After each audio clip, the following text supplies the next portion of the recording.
Today we are talking about 5 steps to finding your purpose. How is it we can do some amazing and sometimes unexplainable things, like heal our own bodies by the power of our thoughts? Mother's intuition, the law of attraction. Can we really tap into our subconscious mind? Can we really create our own realities? It begs the question, are we novice gods?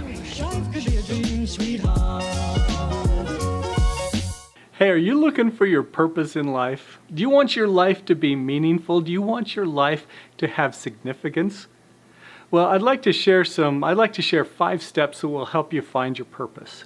Now, first of all, I want to kind of back up and explain, if you're feeling this way, if you're feeling anxious, if you're feeling frustrated, that, kind of like you're sailing without a rudder because you're not really sure exactly where you're going or what you're doing. And in explaining this, I'm not talking about in some big grand scheme of things like religiously. I'm talking about you. What is your specific purpose? What were you called to do? Why were you sent here to this earth? Does your life have a specific meaning? Now, if you listen to Viktor Frankl, who wrote the amazing book, Man's Search for Meaning, he talks about how he believes each one of us has our own specific mission, a mission that only each of us can fulfill. I love that. I love that because that's what I believe, and that's what I have believed for so long. Yet I didn't know my purpose, and I felt anxious about it. I'm told it's purpose anxiety. And for me, it was so frustrating. Do you mind if I share a little bit about my story before I share the 5 steps? I know you're not there to say yes, but hopefully you said yes. Anyway, for me, I was so frustrated. I was angry and very volatile because, I had been pursuing the American dream. I had been doing the things that I thought would make me happy and would help me find fulfillment in life. And yet I found myself empty. I'd been successful creatively, but I had not been successful inside, and I didn't feel like my life mattered to others. I wasn't making a contribution, and it ate away at me. I became obsessed with this feeling that my life didn't matter, or maybe it did, but not enough. I don't know. But anyway, I felt like this goldfish that had been swimming around in the fishbowl and had jumped out on the white countertop. And it was just there gasping for air. You can see that in your mind, right? This goldfish on this white expanse there just gasping for, the air that it needs. That's how I felt, and I shared that with so many of my friends because I didn't feel like I was fulfilling my God-given purpose. I wasn't living my life full, and just caused so much anxiety in my life. Anxiety that then spread to my family and my kids, and they could tell that I was very upset and that very unfulfilled, very unsatisfied. And so much of it was because I didn't feel significant enough that I was making a contribution in this world. So I would like to share with you 5 steps for finding your purpose. These are things that I've found through the years, and hopefully they will help you. So the first step is to ask yourself this question. When you're free to do what you would really like to do, what is that? If money were no object, if time were no object, and as far as like your daily schedule, if you didn't have these limitations on you that you feel that you may have right now, if you were truly free, what would you do?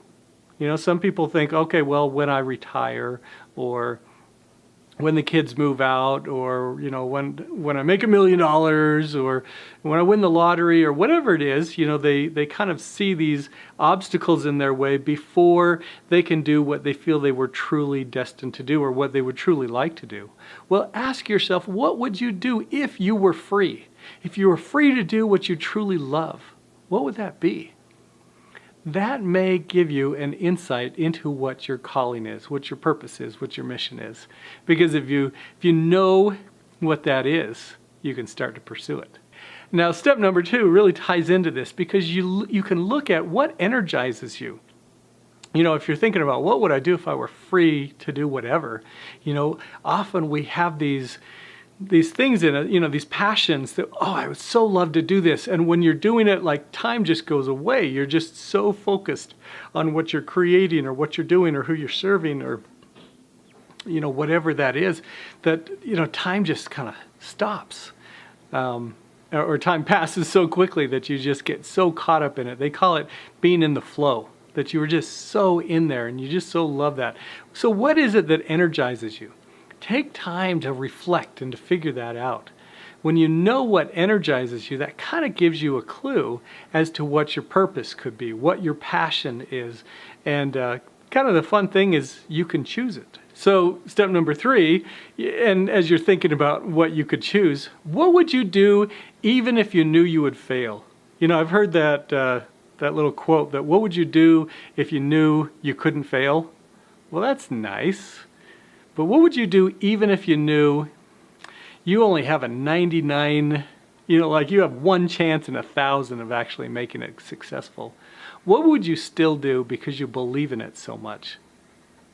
Have you thought about that? Have you kind of considered if there's something within you that you just have such passion about, even if you knew it was going to be a complete failure, that you would still pursue that? When you recognize what your dream is, what your dream truly is, where your passion lies, that can open up some ideas into what your true purpose could be. Now, step number 4 is to find your why. Now, there's this amazing there's this amazing exercise that you can do, and it's called the 5 or 7 layer deep exercise. I like to go 7 layers deep because you can truly get to your feelings. And what you do, and often this exercise is really great to do with another person. You don't have to do it that way, but it's a great way to really become accountable for your thoughts, for your feelings, for your emotions, and to unlock some possibilities within you. Now, if you want to do it just on your own, you can do that too. What you do is you get a notebook, either way, you get a notebook, and you ask this question: what about blank is important to me? So maybe you are somebody who really likes physical fitness. You really want to have 6-pack abs or something like that. And you realize that that's something super important to you. So you can ask yourself, what about having 6-pack abs is important to me? And as you ask that, you maybe come up with an answer: I like looking good. What about looking good is important to me? So you take the answer from the first line, move it into the second line, and ask it again. And I can't remember what I just said. I like looking good. And then as you ask that, what about looking good is important to me? And then as you ask that question, maybe you get into something deeper. Maybe you get into, because I care about what other people think about me. Well, what about what other people think about you is important to you? And as you dive deeper, maybe you find out that you don't feel good about yourself. Maybe you find out that you need self-love. And, as you just keep asking that question, you're going to get deep down into what your why is, what your motivation is behind what you truly are seeking in life. Now, it's great because it helps you discover those motivations. But as you start to find this out, you find out what's truly important to you, and that may give you an indication as to what your why is. And when you know your why, it gives you something to jump out of bed in the morning to do. It gives you purpose. It gives you direction. It gives you hope. So I hope that whatever you do, that you will find your why. It's a very simple exercise. Go 7 layers deep. What about blank is important to me? Ask that over and over again, and you can find indications as to what your why is. Now, the 5th step is to listen to your inner voice. As you are doing all of these exercises, you may have little promptings, little ideas, little thoughts and feelings. Listen to that inner voice. You are truly connected to God. You're connected to God in this fantastic universe. And He is sending promptings, He is sending insights and inspiration to you all the time. And so often we don't pause to listen to it. But often you will get a gut feeling. Sometimes the gut feeling is a scary feeling because it's something that really pushes you outside of your comfort zone. But I promise you, if you listen to that inner voice, that quiet voice that tells you to do stuff that will expand your life, that will help you become the best, truest, biggest version of yourself. If you follow that, if you listen to that and you follow that, you will live a much more expanded life. You will be able to have energy and enthusiasm. You will love who you are. You will love what you're about. You will feel like your life has purpose, like it's meaningful, and like it has significance. I hope that as you listen to these ideas and you are figuring out, okay, what is my why? What is my purpose? What is my meaning? And as you start to ask those questions and listen to your voice, listen to that voice inside of you, I hope that it unlocks some ideas within you, because you are amazing. You are a child of God. And as such, He has given you His divine DNA. You are a creator. You're a God in training. You're a novice God. And you have unlimited potential.